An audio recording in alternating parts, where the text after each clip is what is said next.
Коли у 2014 році в Києві переміг Майдан, у Криму все тільки починалось. Для Оксани Дворецькової той момент став точкою, після якої життя розділилось на «до» і «після».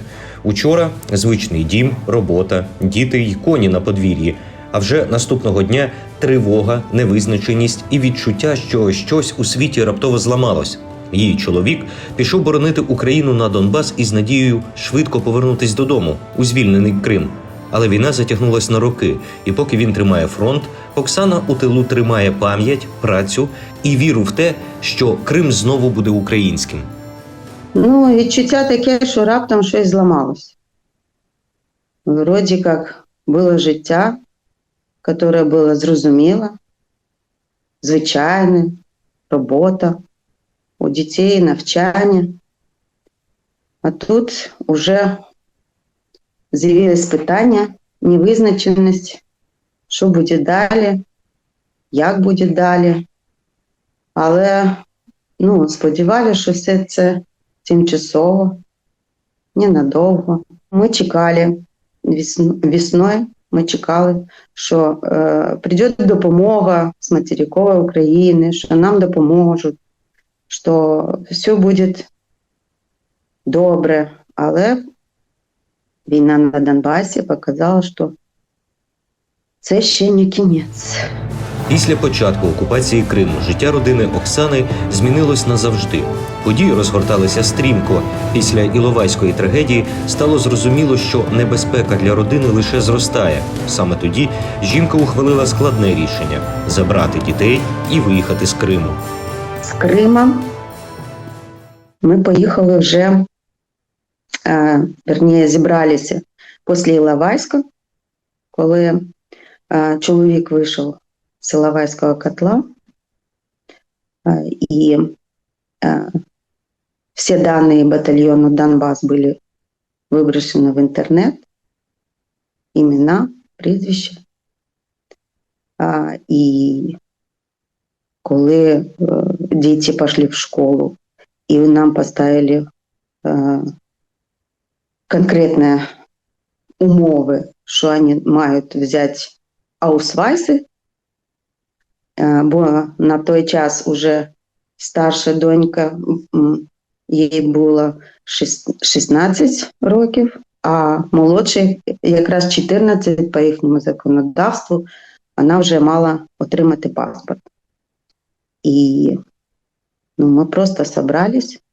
Спочатку я зустрілася з чоловіком в Києві, ми зробили довіреність, ми приготували документи всі, що можна було, щоб нас на границі, на кордоні не затримали. Не наші, звісно, окупанти. І з цими документами я поїхала до Криму, взяла дітей з 2 сумками. Ми приїхали до Києва, до своїх друзів. І у нас стало питання залишатися в Києві або їхати у Львов.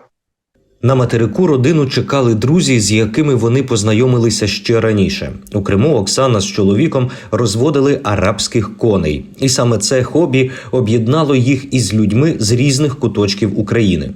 Тому після переїзду вони не залишились сам на сам із труднощами. Друзі допомогли з житлом і підтримали у перші найскладніші місяці. Зрештою, родина вирішила почати нове життя у Львові. Ми вирішили все-таки поїхати у Львів. Ні разу не пожалели. Детей сразу отправили в школу, их приняли. Все было чудово. С житлом допомогли друзі. Благодаря им мы не скитались ни по каким квартирам. Жили в одном месте и зараз тут и живем. Адаптация, как таковой адаптации не было, та и не было часу роздумувати про це. Єдине, що шукала роботу, бо в Криму працювала на виробництві біопрепаратів, мікробіологом, у Львові з цим